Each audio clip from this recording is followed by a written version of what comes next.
Great innovations come when there is great crisis or when we are faced with complex problems. The pandemic and the climate crisis creates that need. Bula vinaka and welcome to this episode on innovation and technology. I'm Stanley Simpson and you're watching Reset Fiji. In the last 3 episodes, there is consensus that given the complexities and the scale of the economic crisis, we must innovate. But how do we innovate and what is innovation? On today's program, we profile a small number of areas where innovation is already taking place or where there is scope for innovation, including the use of technology.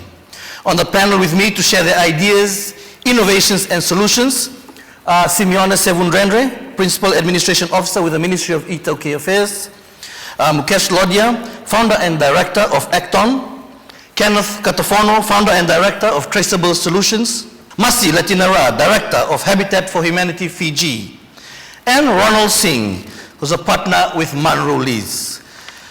First, we'll start with Simeone Sevundrendre. He's from the Ministry of E-Tauke Affairs, as I mentioned, and he'll be talking about the recognition of indigenous systems as a security to build resilience for economic, political, and environmental shocks. Simi. Nawalebu Stanley. First of all, I need to acknowledge the people of Sawau and the Turangatu Sawau and the Maramawal Rotun Riketi, Matantu Waturang Burmasanga. Today, I will be talking about 3 key ideas: Solsolevaki, Vivakaturangtaki, and also the English umbrella term on safeguarding. So,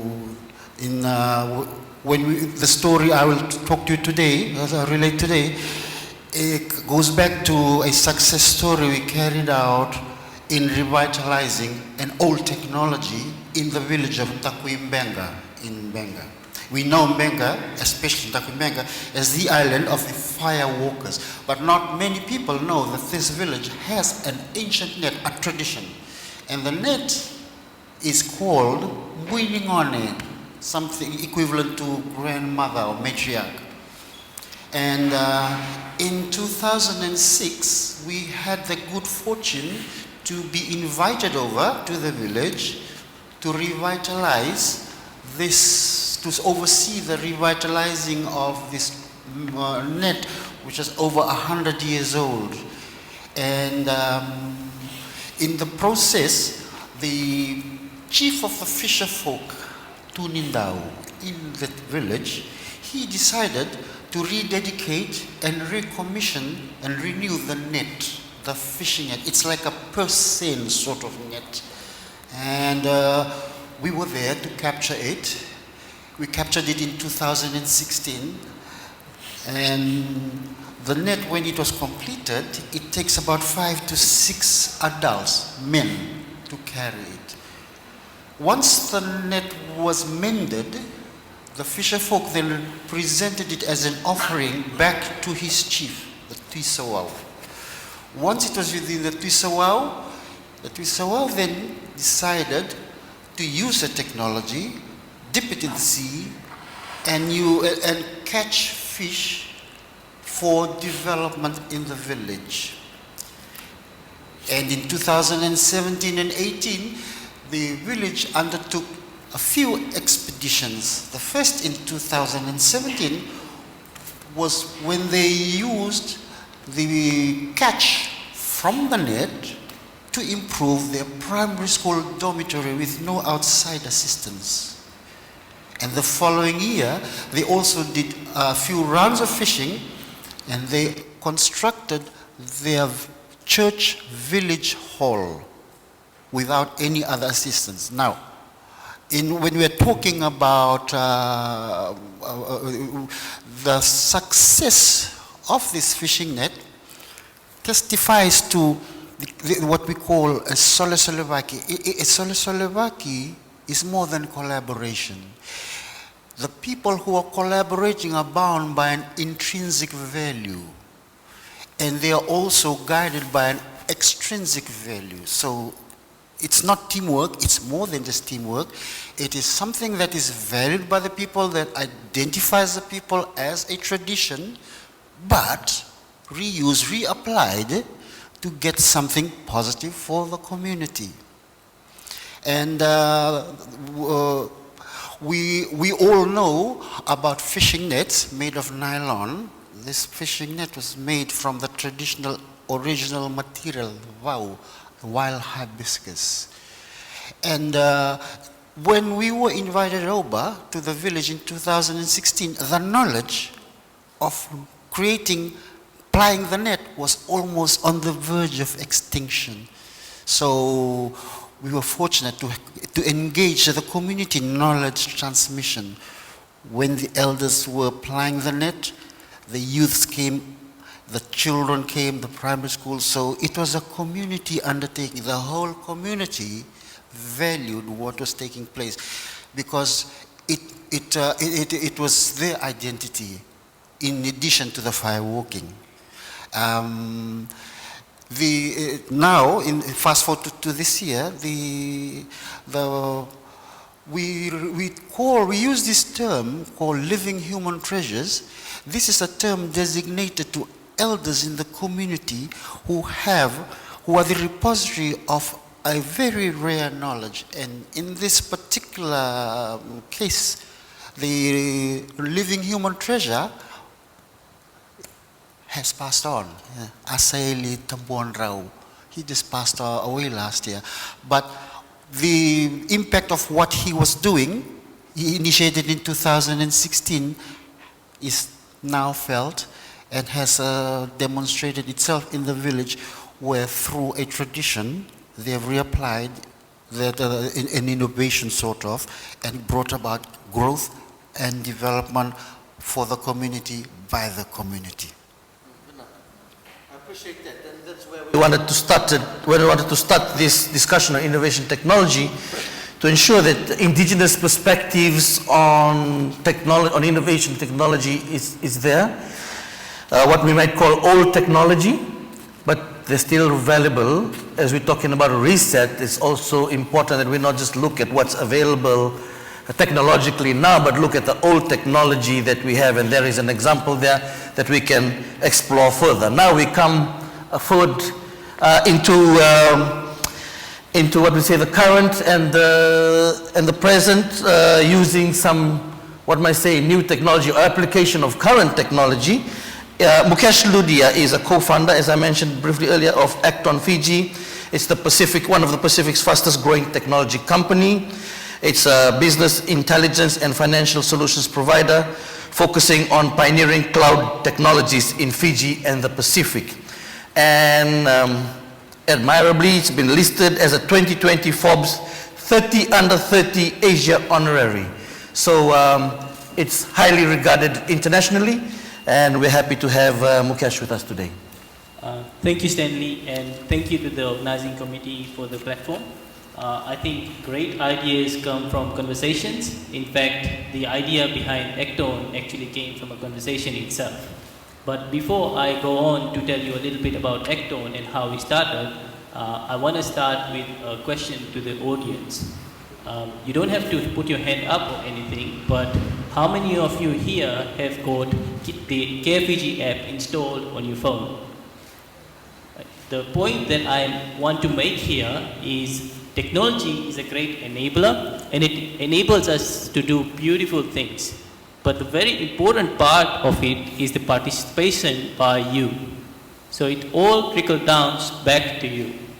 So from there onwards, let's move on to what Acton is and our story behind it. So like I mentioned, it all started over a small get-together and a few beers. We started discussing the technology landscape here in Fiji, and in that conversation came up the long-standing issue of brain drain in the country that has plagued the nation since ages. To give you a statistics, around 35% of our people, particularly in the technology field, migrate every year in search for better opportunities and better remuneration. So we came up with a simple idea of shared ownership and two business practices. The shared ownership was going to solve the problem of remuneration and also give the same love and care of an owner to our customers. The international side of the business was basically knowledge process outsourcing, which would then allow our people to work on the same level of technology that our counterparts were working on, and then the local side of the business would allow them to use the same knowledge and then apply it here to solve real problems. So while these three things formed the pillars of Acton, it was not enough to form a compelling business. The strong opportunity actually came from the fact that Fiji in itself has established a strong brand, more specifically in the international community. And not only that, it was also centrally located to become the ICT hub of the Pacific. And not to mention, the buller spirit that we have in our people was also an important part, because technology today is no longer about just selling the product, but rather the aftercare that comes with it. The last thing, but an important factor that also added up to the formation of Acton, was that we believe the whole model around customer first was broken. The reason I say that, and if you really think about it, the people who are actually interacting with your customers on an everyday basis are basically your employees. So if they are not happy, how would your customers be happy?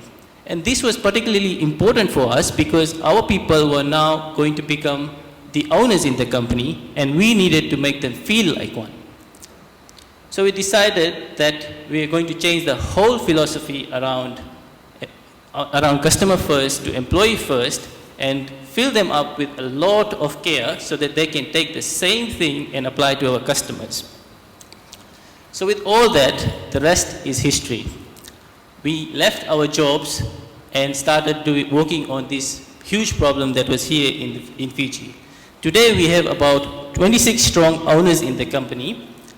6 of them are females, all born and educated in Fiji, generating about 2.5 million in revenue to date. We have received recommendation from the Prime Minister himself in the form of an IBA award, as well as by Forbes in the international space. These are strong factors that I think inspire us every day and help us know what we are doing is important. Thank you. Can you just explain for the audience, so what exactly is the business? How does it work? What do you do in terms of where you're set up and how do you make your money? Okay, so essentially there is 2 arms of the business. Like I mentioned, the international arm is basically allows our people to be working with our customers overseas.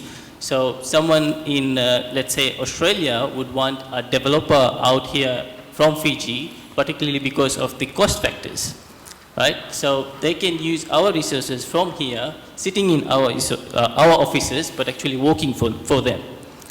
So that's one side of the business. The local side of the business is actually then getting all this huge technology by Microsoft, SAP, Sage, and then getting it over to Fiji to help our businesses in Fiji drive innovation and solve real world problems that they have. Right? So our main product is Business Central by Microsoft. That is what we sort of pitch to our business community out here, but we also specialize in SAP and Sage as well. Okay, great. Thanks for that, Mukesh. Some groundbreaking stuff there, pioneering stuff, making their mark from Fiji into the international stage. I would like that to bring on Sariana Kambu. She's in the audience. She's with the Naita Siri Women in Dairy Group, and she'll talk about how they've also innovated into getting women into farming. I'm Sarwaya Kamkambu from Naita Siri Women in Dairy. I'm here with my as the Vice President. We are a 40-member group, women group of dairy women in a dairy farm, helping out our husbands in a dairy farm. And mostly we have 2 major projects which was being funded by Fiji Women's Fund. One was calf rearing and the other one was mushroom cultivation. I want to elaborate more on calf rearing, as the ideas was brought up as us as mothers we could rear calves also as we care about our babies. So that idea was brought up as milk production was going down in the dairy industry. So the first we have to keep our calves. So that's where our calf rearing project has started. We already have our 25 calves out in the field now. At the end of the year, we'll be having 45 heifer calves to rear until 2 years to give birth. So as during our epidemic crisis, we have thought of diversing into mushrooms. So the women are in groups of planting mushrooms and delivering it to local markets. And that's where women are helping out in the household of doing solar salavaki on major things. We also have that old model of solar salavaki, mostly on every Monday working group on dairy farms, helping out each woman's farm, and also looking at on mushroom farmings. And on technology, through our mushroom cultivation, we are doing our M-Pesa on savings and withdrawing of money on our small business. I think that's all we have for Nitasiri Women in Dairy. Thank you. Simia, I'll bring you in with the mission. This is an example of Itoke women. They're amongst the leading innovators as well in terms of going into new technology, new ideas and solutions from the various communities. Thank you. I like what you mentioned because it underscores the role of women. Today, we seem to say that the women are not quite visible. But if you take a step back and look at any traditional event, the men are known for the kava and the tambua, whale's tooth. The masi, the baskets, the fan, everything else that completes a function is the women. So their visibility is pronounced. Perhaps because of the disconnect, the movement away from traditional to urban is where their visibility is not very clear. But what they have mentioned, it demonstrates that this is not new. The women were the movers and the shakers and the innovators in the community. It was just not acknowledged. In fact, when we look at the traditional governance system in the Toke society, everything was done to safeguard and protect and promote the women.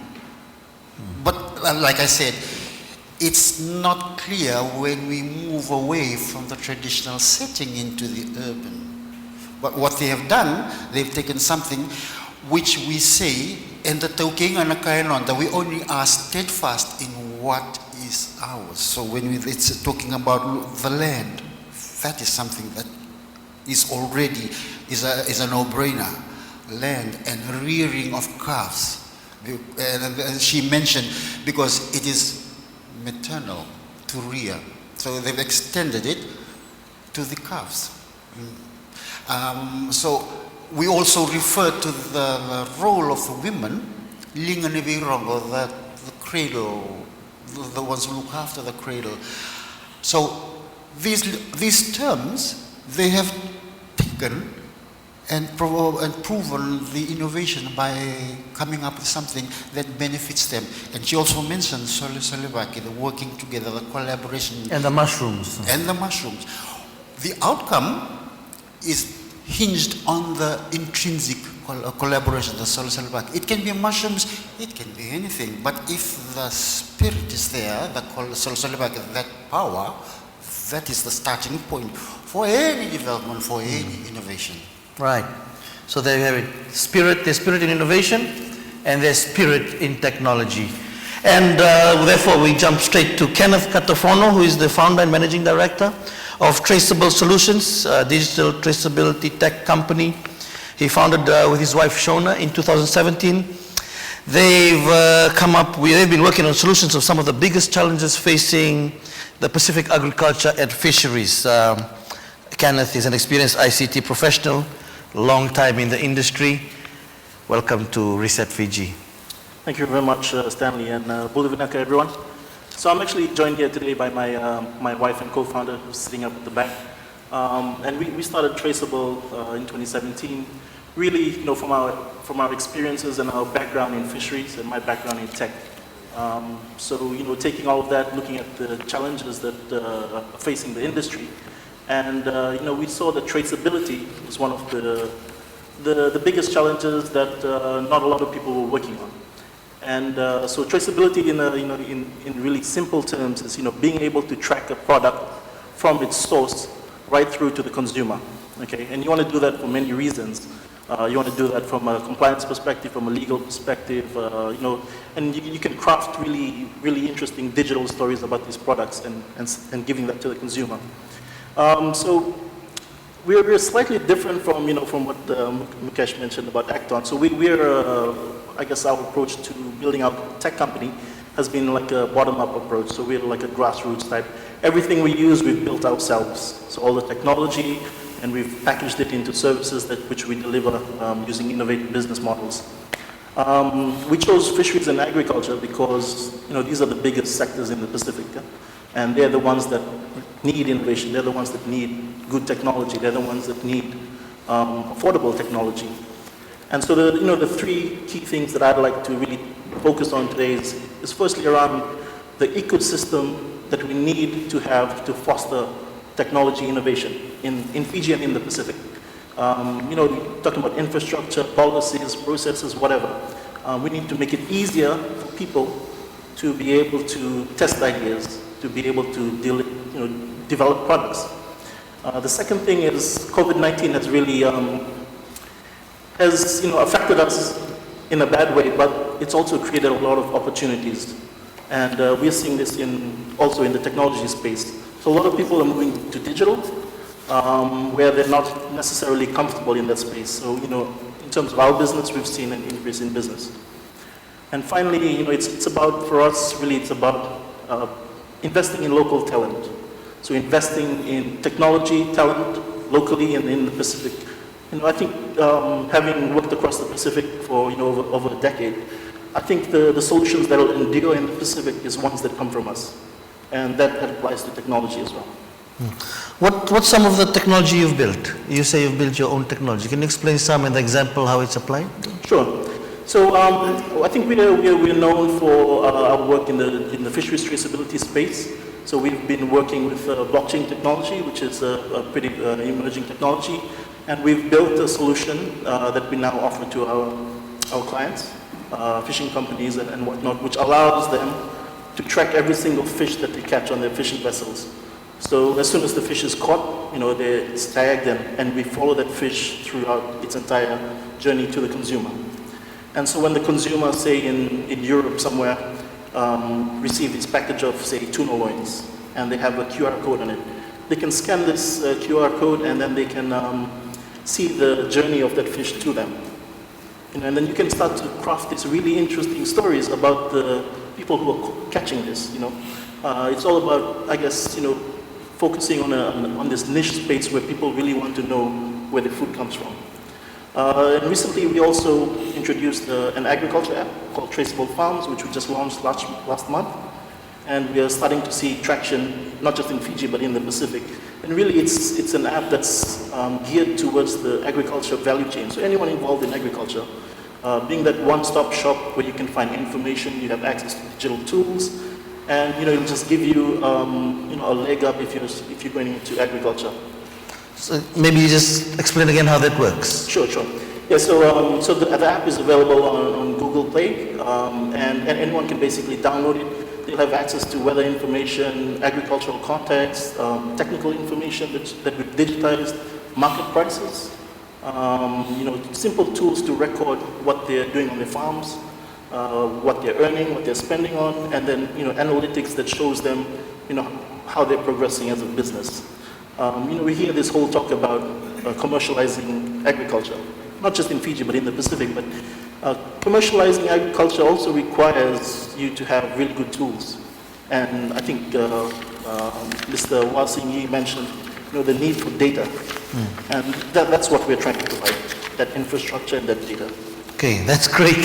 Thank you, Mr. Katafon. I think we'll come back to some discussions on that later in the show. I'd like to bring in now Masi Latinara is an architect by profession. He's currently the director for Habitat for Humanity. He's been in the construction industry for over 3 decades. He's very passionate about social housing, and he's interested in the use of traditional knowledge to improve access to affordable and climate resilient housing. Mr. Latinara. Thank you, Stan. Good morning, everybody, panelists. I'm going to touch on 3 issues, there's many issues, but 3 issues around access to housing in Fiji, and this is probably, you can see this replicated throughout the Pacific. The 3 issues, one in Fiji at least, is the building code and the construction supply chain, right? I just want to examine how that is an issue for access to housing. Housing finance, because of the cost of housing today, and the access to construction expertise. And I'm encouraged to hear from some of the panelists and the women in dairy. I'm sorry if that's not the correct term, but I'm encouraged to see that these things are happening, and some of the things that Simi brought up. But first of all, the building code. Fiji has a building code that we are all supposed to follow when we build our houses and our buildings, commercial buildings. And then, of course, there's a construction supply chain, right? What materials do you need to build those houses properly, right? And I'm talking from the context of housing. In Fiji, the cost of housing is very expensive. It's beyond the pockets of the majority of the country if you're going to build according to the building code. And so what happens is a lot of people shortcut, and houses are not built structurally as required by the code, and then we have climate change, and then when there's a cyclone that comes around, these houses will fail. And what happens? We end up having to assist these families because let's face it, doesn't matter what your income level is, if there'll be one main investment that you make is building a house, right? Very, very expensive. And if you lose your house as a result of a cyclone, that's a huge investment. And we're talking families that at the lower income level, this can push families into poverty, below the poverty line. Because it'll take minimum 10 years for a family to recover from something like that. Never mind the effects on children and education. Right? So huge problems that all stem back to the loss of your house, right? Because of substandard housing, because of the cost of that it is for building a house. The other issue is housing finance, right? Related to the first issue. So somebody needs to build a house in Fiji. If you are making, I don't know, more than, if you're making under 50,000 in Fiji, you're going to be hard pressed finding a bank to give you a loan, right? And we have 34%, I read somewhere, below the poverty line. Some estimates are higher than that, right? These are families that make less than $20,000 combined household income, less than $20,000 per annum.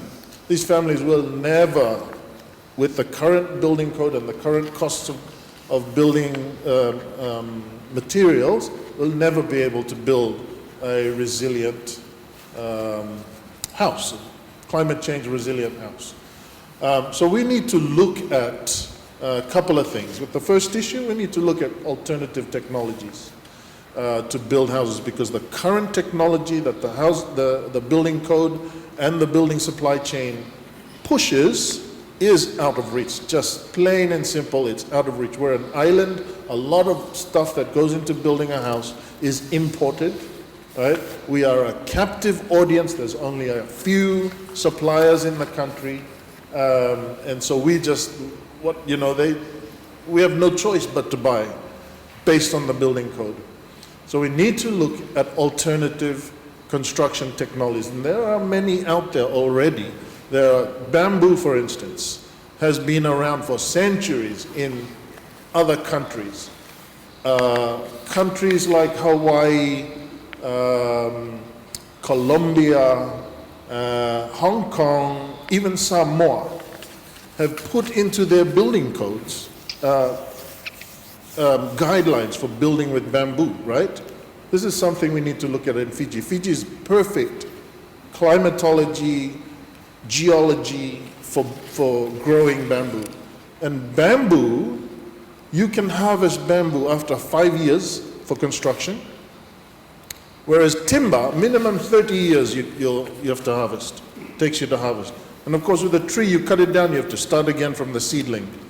With bamboo, you can keep harvesting from the same plant after 5 years for generations, right? And that's just one benefit of bamboo. But there are other technologies that we need to learn about and open our minds to be able to introduce into Fiji to provide affordable housing. Finance, again, let's look at innovative housing finance models. Right now, it's just go to the bank, get a loan, or go to your uncle, get a loan. These don't work. People can't pay them back. The interest rates are too high. We need to look at innovative ideas where maybe government, contractors, banks, and homeowners come together and partner. Tax incentives. Let's relook at housing subsidy policies to make them more accessible. Bring in these partners. We've always worked, you mentioned silos, we've always worked in silos. We need to come together and partner to make housing affordable, resilient housing affordable to our families. Otherwise, we're going to every cyclone, we're going to be helping the same families over and over again. It ends up costing the state, and then it ends up costing us, all of us, taxpayers, over and over again, right? The third problem that I think we're facing around construction is the access to construction expertise. Again, great to see the women in dairy.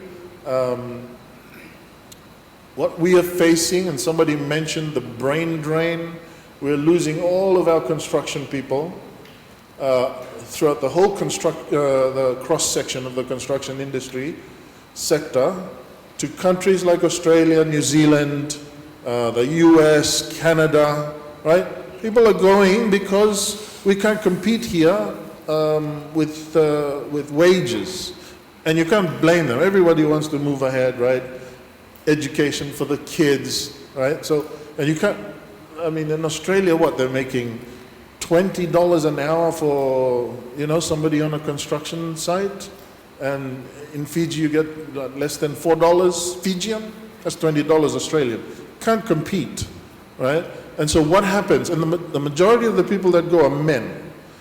So what happens when we lose this resource is we have women, girls, children, young boys left to rebuild their homes, their villages, their communities after a disaster. We need to look at women as a resource, right? And this is not only about providing opportunities to women. This is just good business. That we have a resource sitting there. Construction is not, you don't have to be a man to build. But, we have the mindset that certain sectors are male dominated, and usually it's the trades. So we need to change our mindset. We have the systems and the structures in place. We have universities, we have vocational schools, we have a building industry. We just need to change our mindset and open this up to women. And let me tell you why. When I went to architecture school, they pounded into us about user-responsive design, and that's what everybody does now, right? You ask the user, what do you want, right? In most sectors, what do you want? Okay, let me give that to you, because that's something you want, it'll sell. Women are the carers, they are the homemakers, they are the nurses, the doctors of our households, of our communities, of our villages. How they use water in their everyday work, right? So water and sanitation. They use every space in the house, the kitchen, the bathroom, the laundry, the bedroom, right? They are the users of the house, much more so than men are. However, less than from our anecdotal surveys through Habitat and our work in communities, less than 1% of women are involved in the decision-making process in the design of the built environment in our homes and in our communities. Less than 1%, right? Formally, less than 7% are represented in the trades in Fiji. We need to use the user, educate the user, encourage the user to be able to be part of the decision-making process in the construction industry. Masi, great ideas, food for thought there. Can see some common themes coming through. I just wanted to talk about some of these local innovations to some of the construction and the industry issues you've raised. You talked about bamboos and things. Have you seen some of this work and how strong they are? Because I know everyone will say, oh, if it's not a block house, not made of cement, with steel, it's going to fall easily in a cyclone. So can you talk about that use of this local technology and how strong, how durable it is in this regard? Thanks, Dan. I mean, what I can say is, again, that this bamboo technology has been around for centuries, right? It's used all through Asia. Habitat for Humanity is a global organization, and throughout Asia, Habitat for Humanity uses bamboo for housing. And as we know, Southeast Asia especially gets huge typhoons, they call them. We call them cyclones. But category 5, you know, just like Winston, and and earthquakes, like up in Nepal, the houses that were built out of bamboo withstood wind forces and seismic forces so much better than their brick and block and timber and stone counterparts. Like I said, Fiji is perfect for growing bamboo, and there's so many different species of bamboo. Bamboo can outperform steel and timber in many instances in construction. It's probably a matter now of integrating it into the building code. Would that be the issue? Yes, that's the issue. We need to formalize it. Yeah. I'm sorry, I just wanted to say, with regards to traditional construction techniques, bamboo is something that we do have a culture of here. Yes, we use it for temporary structures, but it's a material that we are not unfamiliar with, you know, so it's not a new technology. Thanks for that, Masi. Some food for thought there, as I said. Now we will move on to Ronald Singh. He's a partner with Munro Lees. Spent several years in private practice in Fiji before joining Munro Lees in 2012. He's part of their litigation team. And as we talk about these old and new technologies, innovations that's coming up, how do we protect? We talk about data, talk about how do we protect our personal information, our data, and our intellectual property in many regards. Ronald, over to you. Thank you, my lord. Bula, everyone. Frankly, I was not sure why a lawyer would be invited to this panel, because we're not known for innovation. Neither are we known for embracing technology. We still use wigs and gowns in court, and we still file our documents manually. So nothing to do with technology. But listening to all of these panelists, one thing that became pretty clear was that for each and every situation, our Constitution provides a provision. So when you're talking about indigenous or Itoke systems, the preamble of our Constitution recognizes the indigenous people or the Itoke and their ownership of Itoke lands, their unique culture, traditions, and customs. We talk about, the economy, and again, our Constitution in Section 32 provides economic participation for everyone. Then when we talk about affordable housing, did you know that under the Constitution, the state has to provide affordable housing to its citizens, and where it can't, it has to inform the citizens why it doesn't have resources to provide housing. So the Constitution is pretty clear. Now we come to the technology part. When we talk about technology, what we are doing is sharing data, basically, from the two panelists that have spoken before me. They've all talked about collecting data and using that data. And Mukesh also mentioned the new app that is being discussed widely. What happens is, and this is what I want to talk about in relation to the Constitution, is what happens when we have this data. So what I want to talk about is from a privacy angle. The Constitution, again, Section 24 provides that everyone has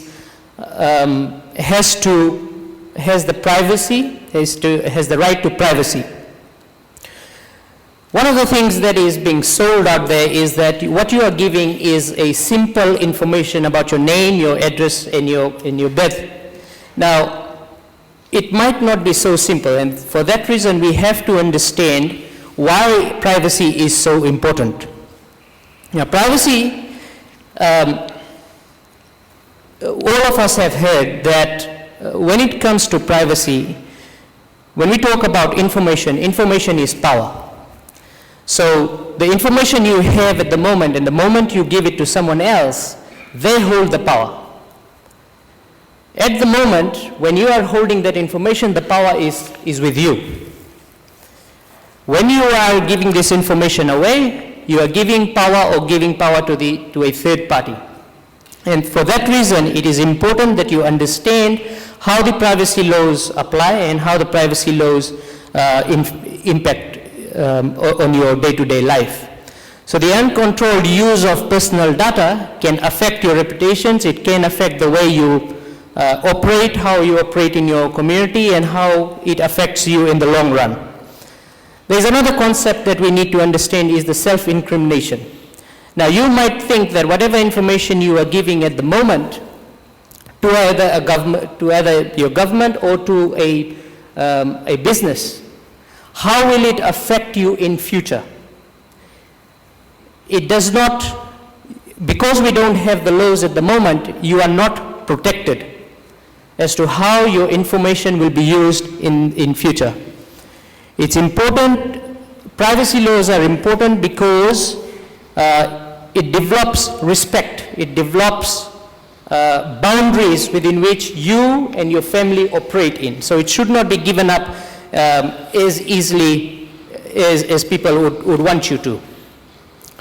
From a professional point of view, confidential information is important for us. People like us who operate in the legal field, accountants and doctors, to create that trust between us and our clients, we have to be able to say them that your information is confidential with us. That is one of the key things that we sell. And therefore, when you talk about Care Fiji app and data collection, we have to ensure that there is specific provisions or specific legislation in line to protect that information. The other thing that Mukesh talked about is how his business concept came into being, which is having a few beers with friend. Now, when you have privacy laws, that protects the discussions you're having with your friends. You don't, so the public gets to see the end product. The privacy laws protect the discussions you're having with your friends. And that is why privacy laws are so important. So with that, I'd like to come to the right of privacy pursuant to Section 24. What does it protect? Section 24 of the Constitution says that privacy, you have the right to privacy, so you have the right to have your information, your personal information confidential, your communication with your friends confidential, and respect for your private and family rights. You would be surprised to know that since 2006, in the form of a promulgation, in the form of an act, or in the form of a decree, there has been 656 pieces of legislations that have been passed. But not one of them is specifically on the provision of protecting your personal information. To be honest, and to be frank, is that data collection, banks are the thing that is here now, and we have to accept that. You know, technology is here, we have to accept that. But it's all about protecting the data. I mean, if we treat data as the new gold, then the way the banks are protecting your money, so should that these particular data banks be protecting your information, your personal information. There has to be rules and regulations as the monetary banks are regulated. So, what's the solution to this? The main solution and the only solution I've got is the government has to pass a legislation. A legislation or an act, in simple terms, an act which will specifically record who is going to get our information, who is going to get our data, how is that data going to be used, how is that data going to be protected in future. When we talked about self-incrimination, that legislation will also, or should also talk about if a third party or an authority is going to use that information against you in future, what are your rights in terms of protecting your position, your legal position. And this is not a new concept, basically. The privacy protection has been available in other jurisdictions. So when we talk about internationally, we talk about countries like New Zealand who have had privacy legislations for the past 27 years, and they've just passed a new legislation which will come into effect in December 2020. We talk about, when you look at European Union has had this provision, general data protection regulations for a very long time. So the international community recognizes that if we are to give information to a public agency or give an information to a company, how it needs to be protected, how it needs to be used. And locally, when we come domestically, even our government understands that how information has to be protected. What we have is an Information Act. Now, the Information Act is only protects the information that public agency has. So if we are to get information from a public agency, there is a specific act which protects the government's or the state's information. All we're asking for is that that particular help or that particular guidelines be extended and reciprocated towards individual citizens' information as well. That's all I have. Right, thanks. Maybe that's a starting point. To ask the panel before I open up to the audience is what security have you put in place for for Kenneth and maybe from Kesh, for the data that you gather or for the technology that you put in place, the innovations that you put in place? Yeah. Hello.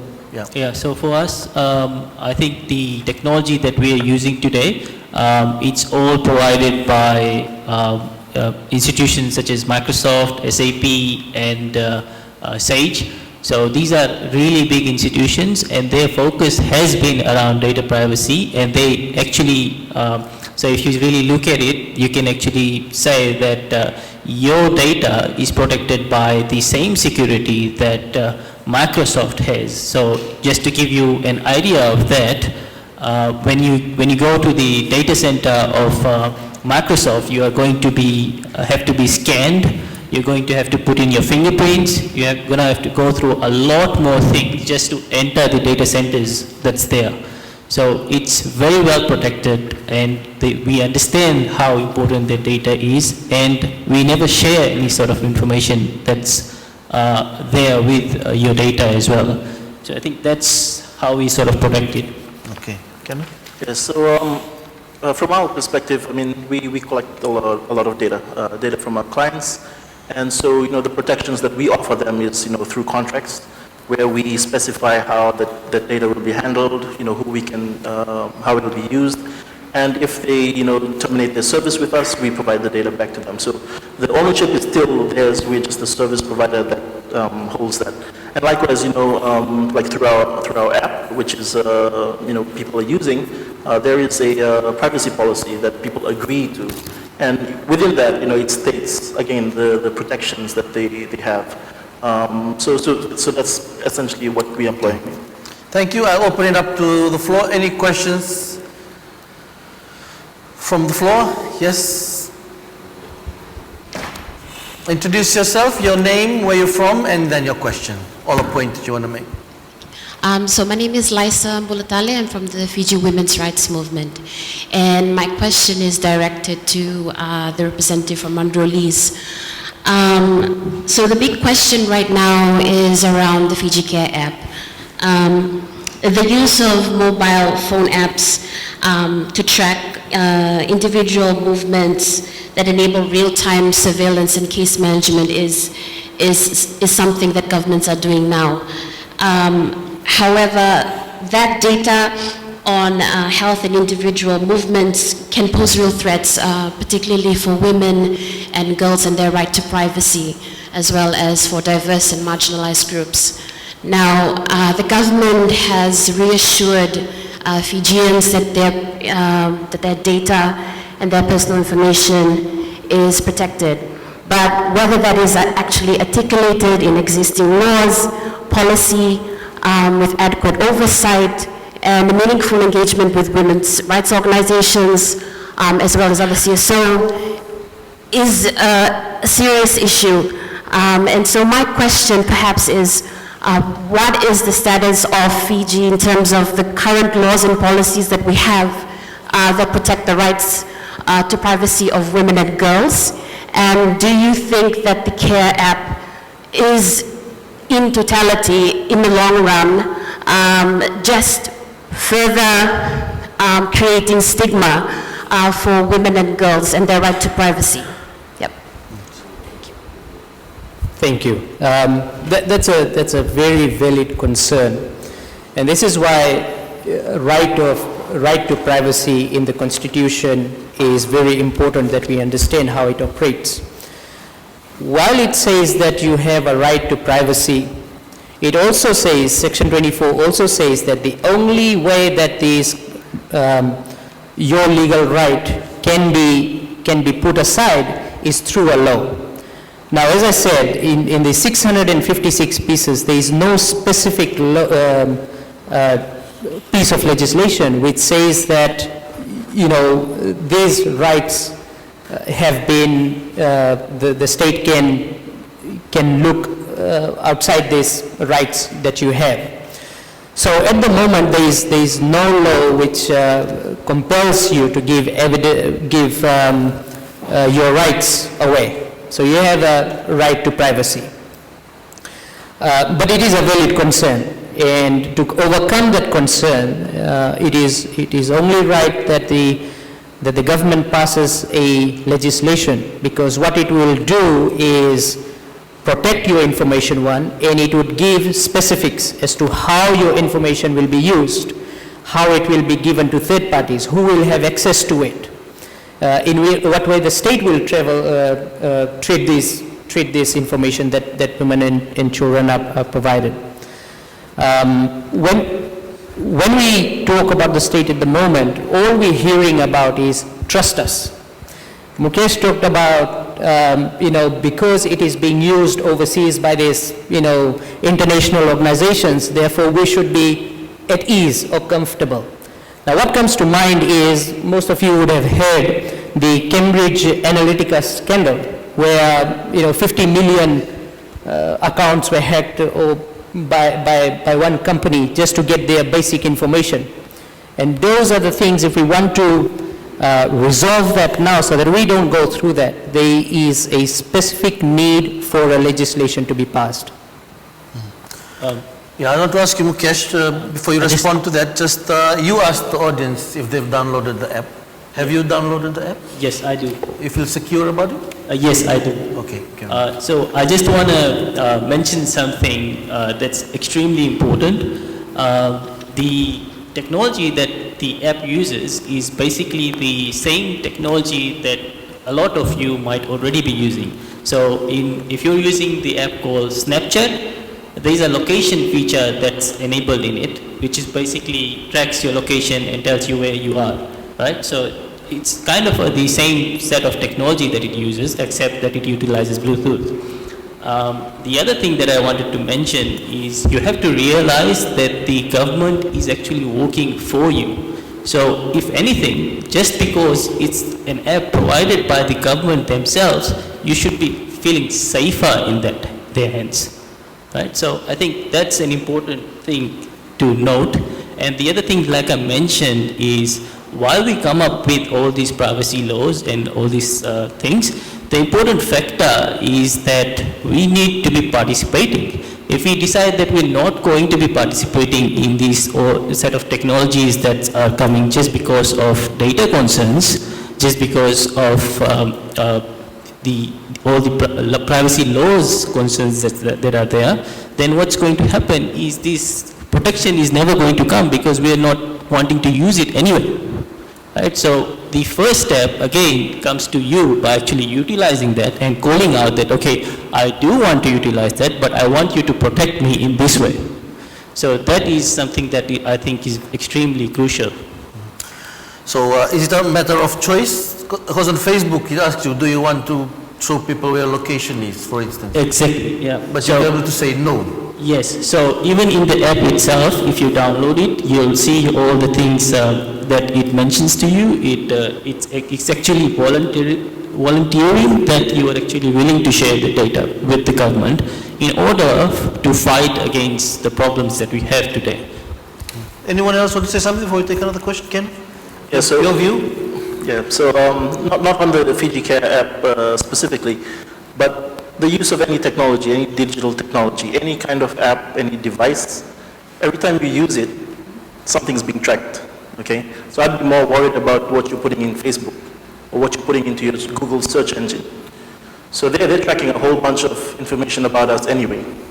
While the Fiji Care app probably is what we have now to protect ourselves from COVID-19, I think there are probably, in the whole scheme of things, they're probably far worse offenders in terms of, collecting data about us than the Fiji Care app.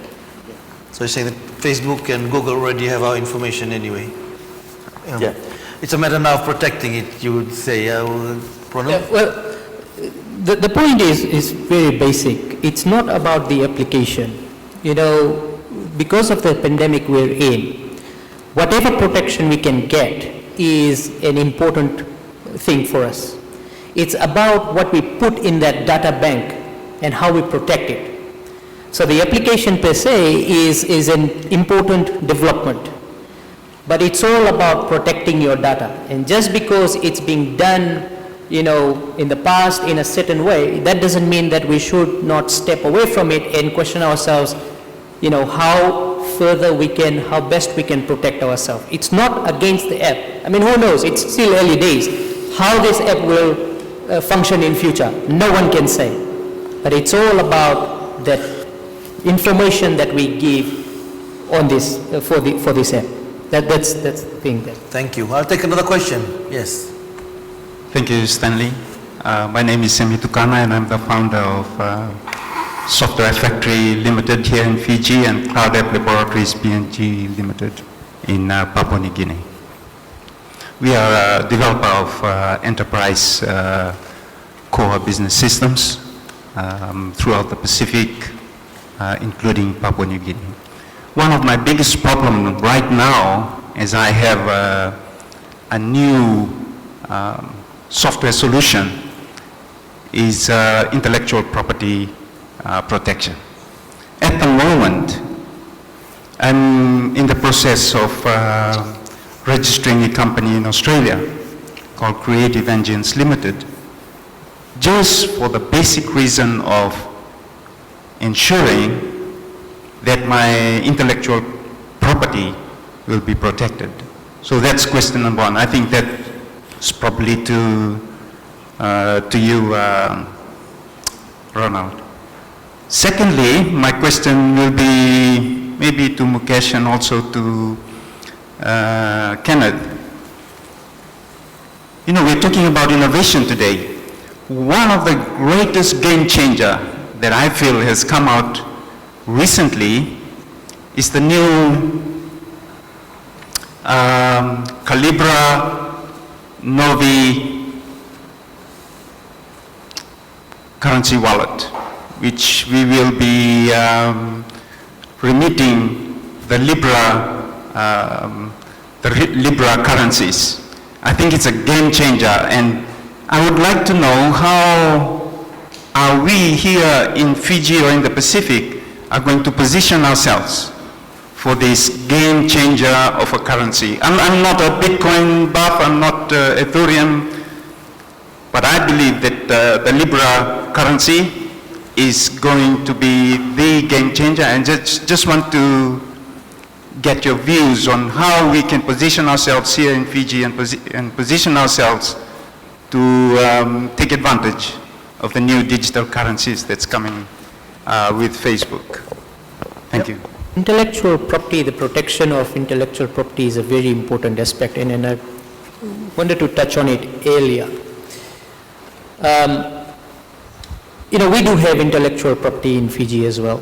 And there are good reasons why indigenous people should lawyer up to find ways to protect their innovations. And it's not just intellectual property.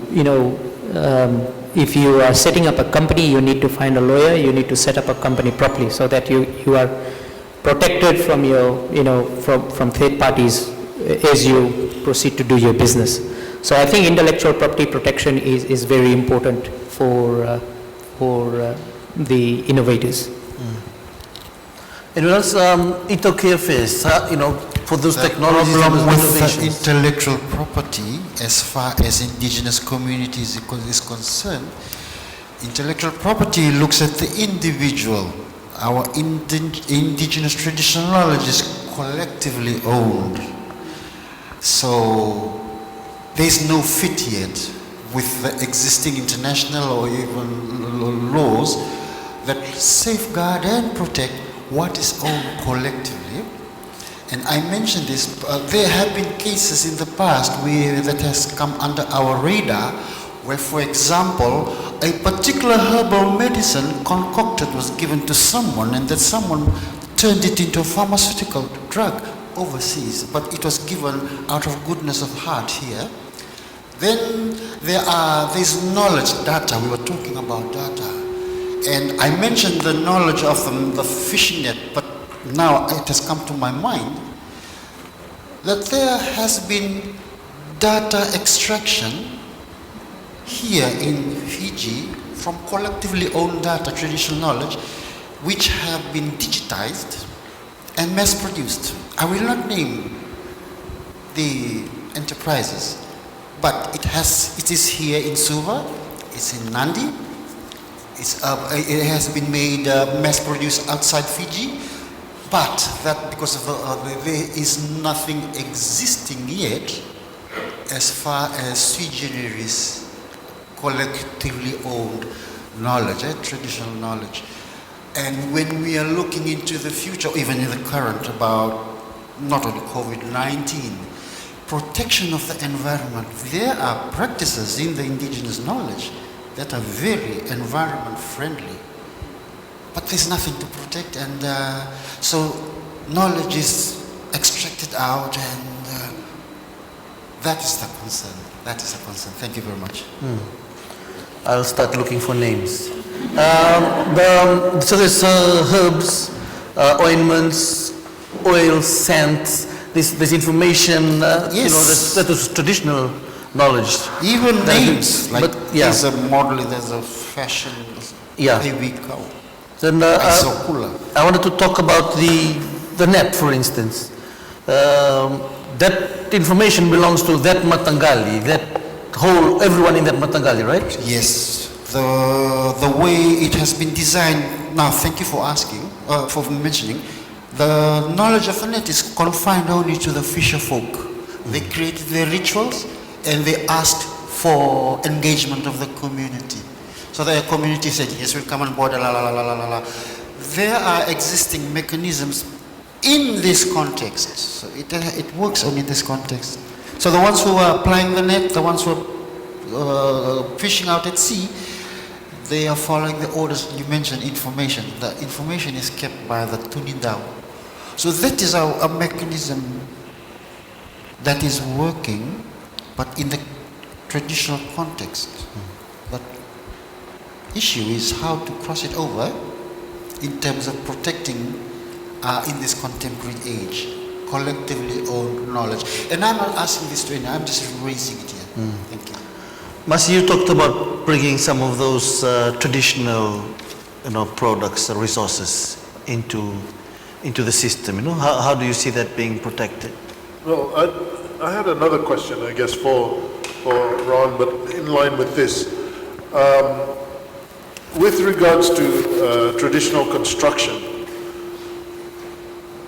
the question is, how do we protect our traditional construction knowledge so that we don't? Because what's happened in Fiji is we had, up until 1972, before we had Hurricane Bibi, there was a higher incidence of traditional construction in villages. When Hurricane Bibi came, that changed because there was a different technology that was brought in so that we could build quicker. And so what's happened is we've got this technology that's replaced traditional technology, and as a result, we've lost this knowledge. How do we protect that? Can we protect that in law? Okay, thank you. Any other questions from the audience? I think there's a question there.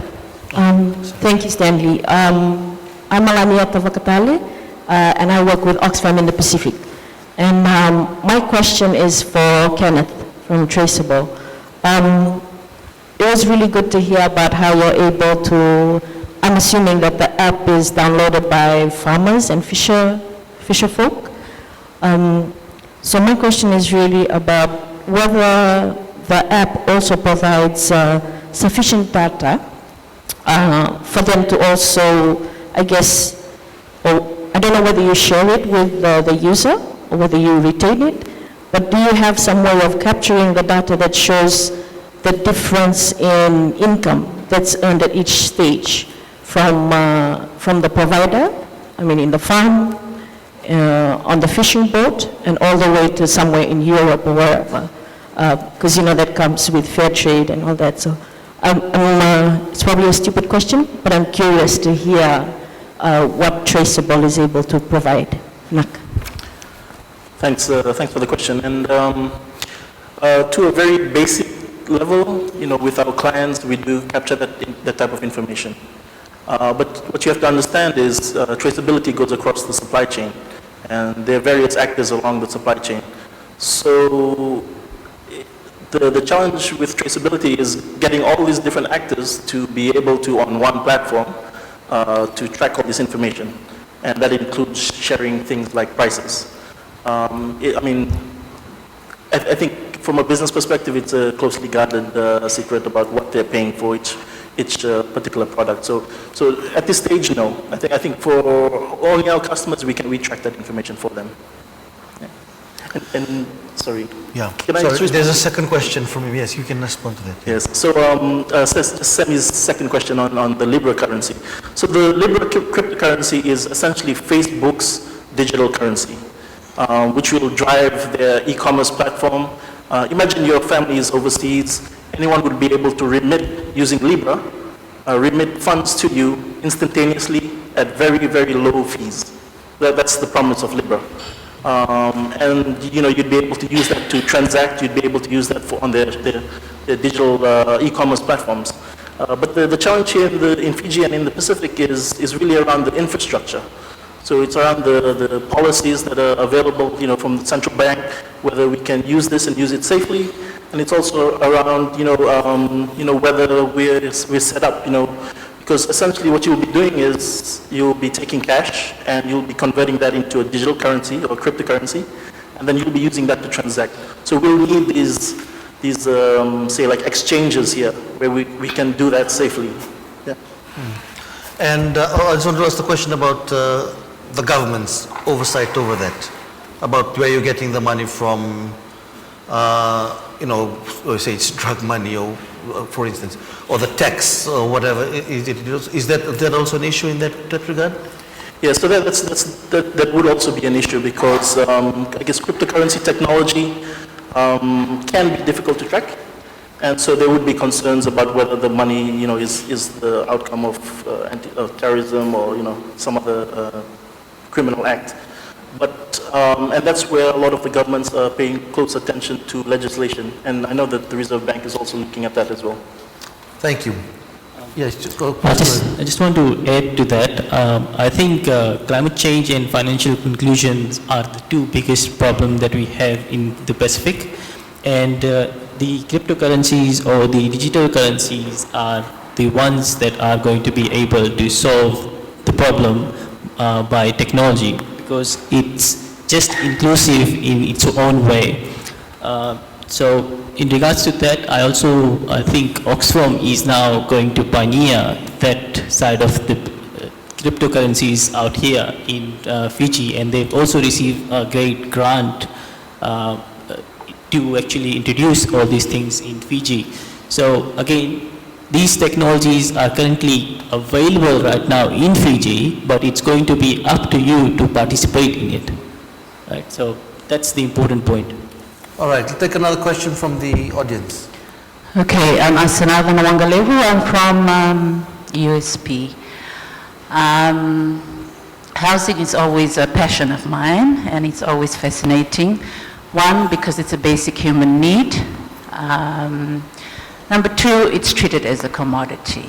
Okay, now listening to the panel discussion, I'm more fascinated with our traditional values and how that can be utilized to help in construction of homes. And Marcy, you've mentioned the aspect of housing, and obviously there's a lot of work being done at the government level, NGOs, for home ownership, or in some cases rental, for the basic housing providers in the country. The question that I have with regard to innovation and what we've discussed today is how can we use the concept of Sole Solevaki to construct homes, perhaps for the high populated areas within peri-urban areas and the urban areas of the country. We have to look, identify the structures that we have in our urban settings that can support that kind of coming together.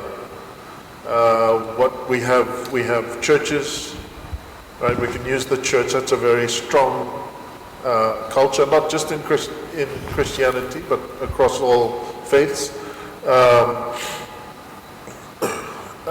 We can look at schools and just other structures that are already there. But if your question is specifically around how can we do that in urban centers, I would say looking at the structures that we already have in place and using those.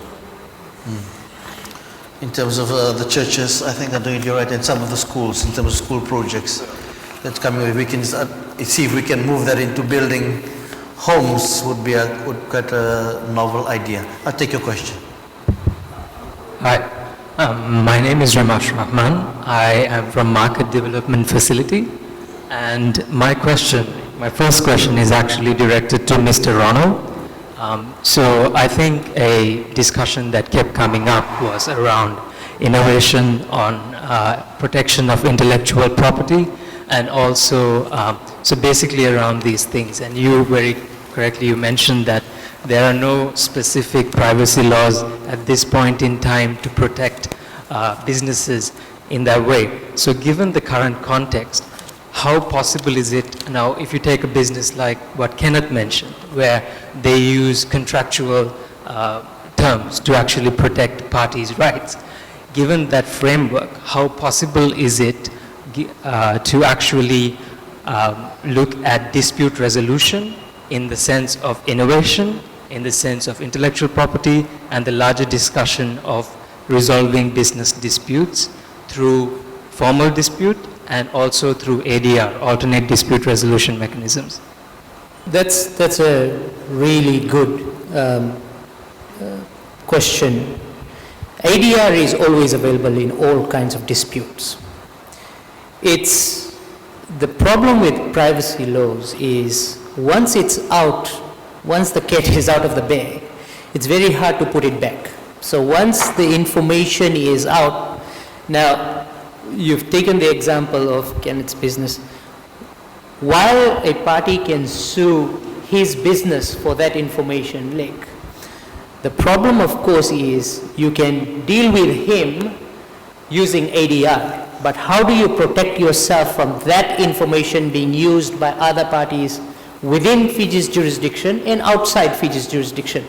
Because obviously the courts or the ADR, don't have any locus or jurisdiction over institutions who extract information from Fiji. So while ADR is a good mechanism to resolve disputes between two parties, it really does not give you the protection that you need when it comes to your personal information.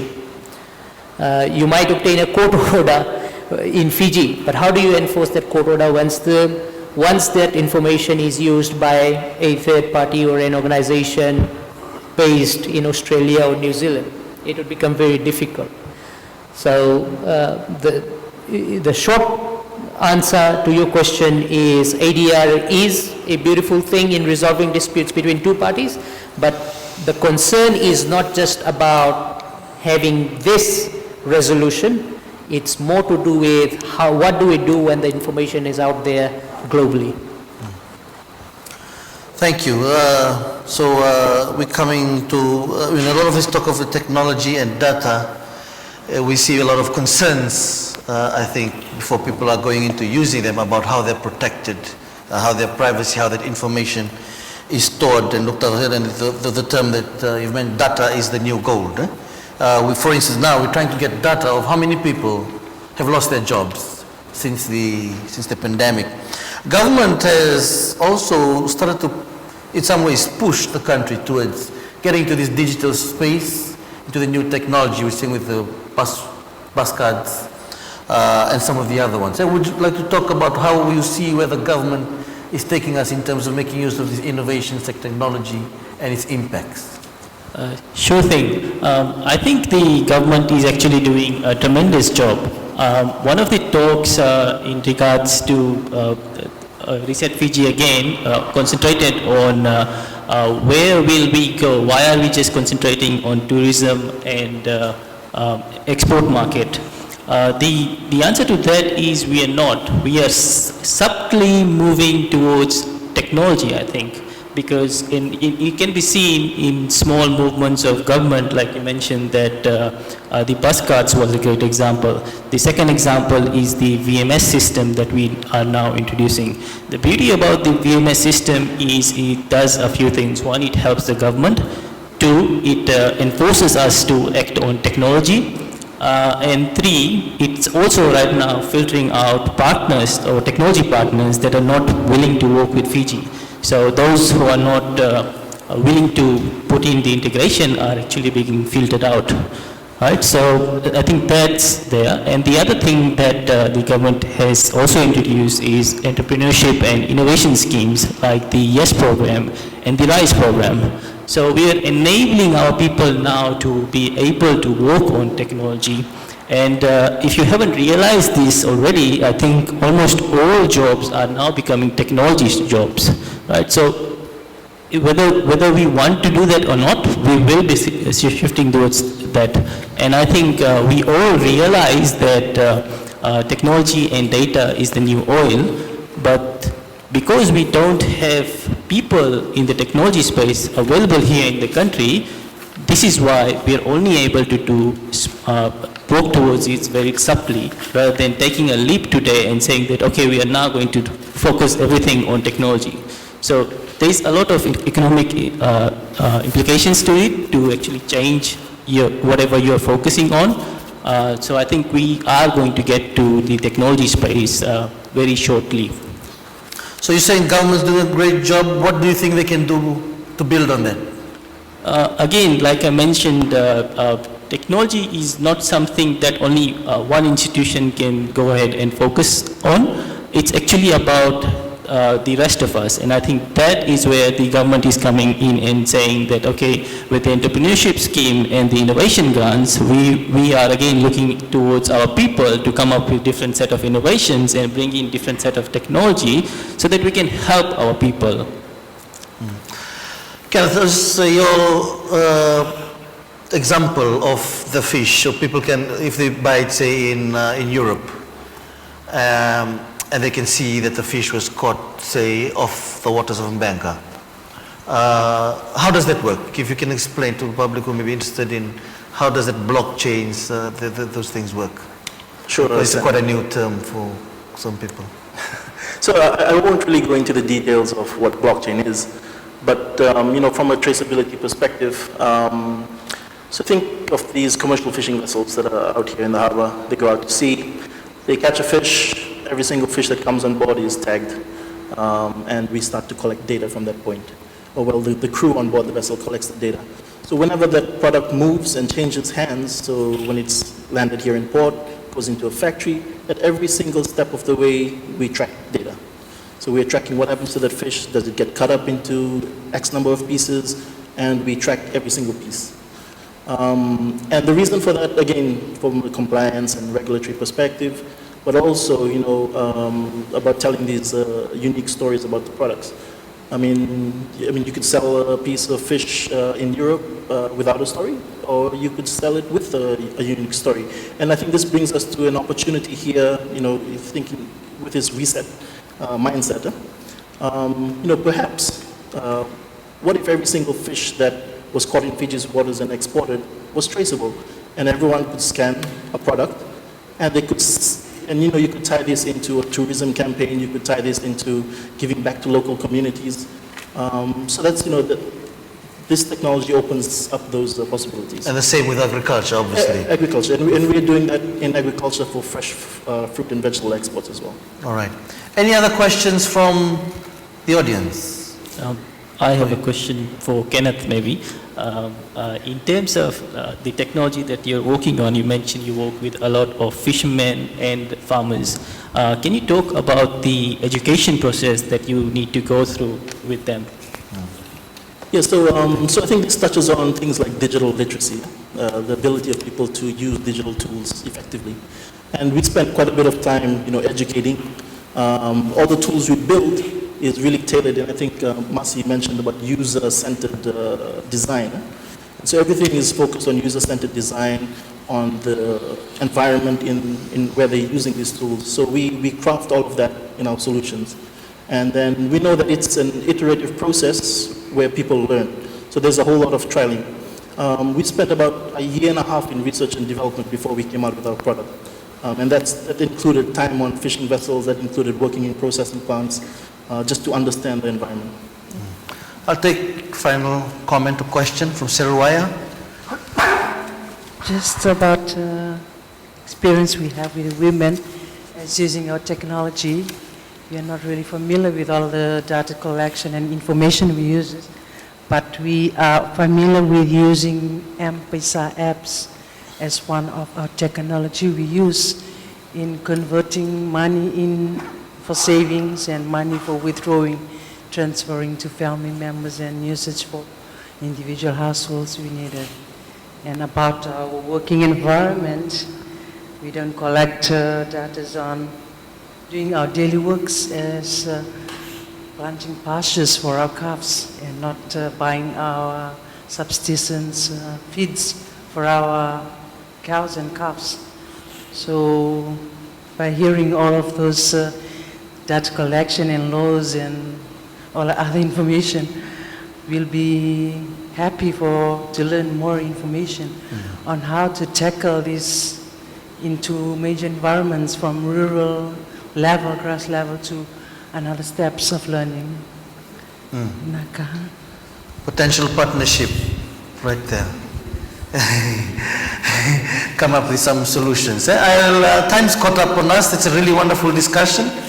And I'd like to now ask the audience, the panelists, if they can give roundup. I'll start from you, Ronald, if we can talk about your roundup from the discussions today. Maybe 1 to 2 minutes each.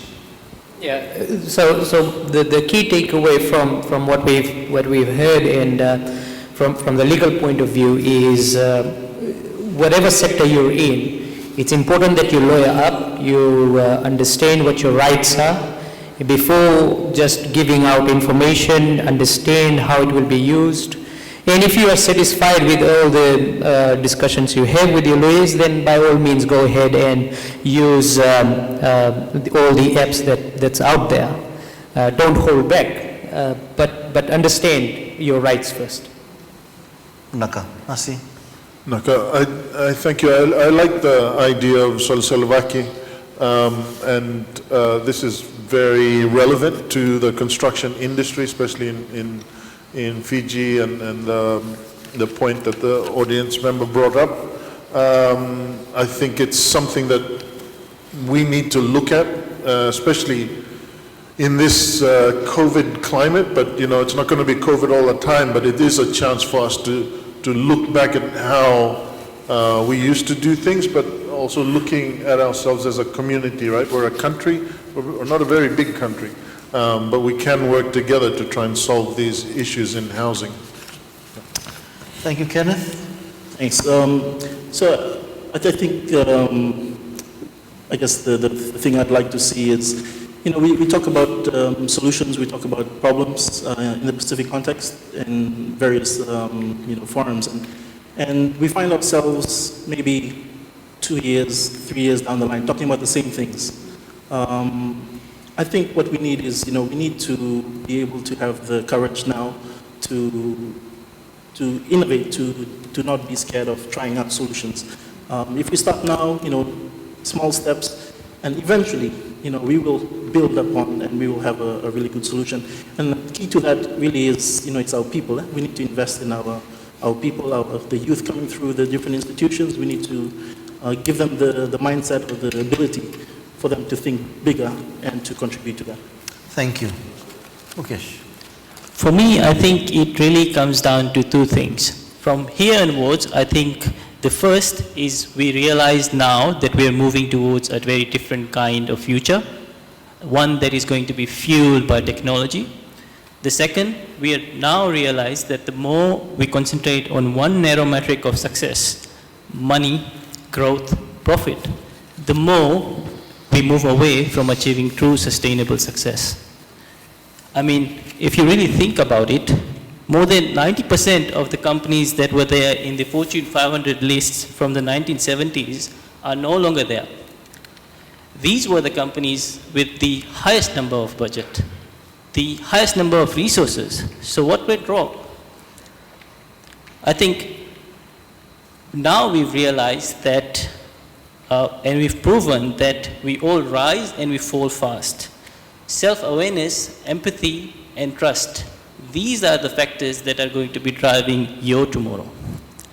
And I think we are placing a lot of faith in the ability of technology to help us get back on our feet. But my faith is in you, our people. So act on technology, act on Fiji, but most importantly, act on people. Thank you. Simi?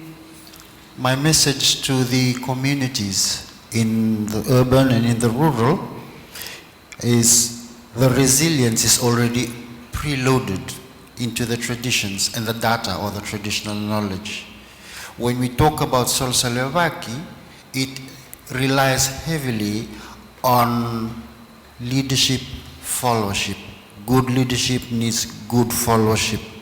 So for anything to be achieved, it needs to ride on this good leadership, good followership, and this is for the youths, for the women, for those who have ideas of innovation. You can draw from the past, from the heritage, from the tradition, and recreate and move ahead. But it has to be done in the community spirit. We talk about Solsalevaki, self-empathy, trust, etc. These are the values, because the values, when the money falls short, when everything falls short, the values, the people, we hold each other up. Navaleu. Navaleu. Simi, Mukesh, Kenneth, Masi, Rono, thank you for being part of the panel of this Reset Fiji show on innovation and technology. That's it for us from this evening. Remember, we'd like to hear from you. Please visit the Reset Fiji Facebook page. Follow the Reset Fiji, follow us on Twitter. We got some updates and polls, and please respond and give us your views. Next week, hot panel on tourism, James Sawane, Fantasha Lockington, Justin Hunter, Marita Manley, amongst others. So stay tuned for that. From here, good night.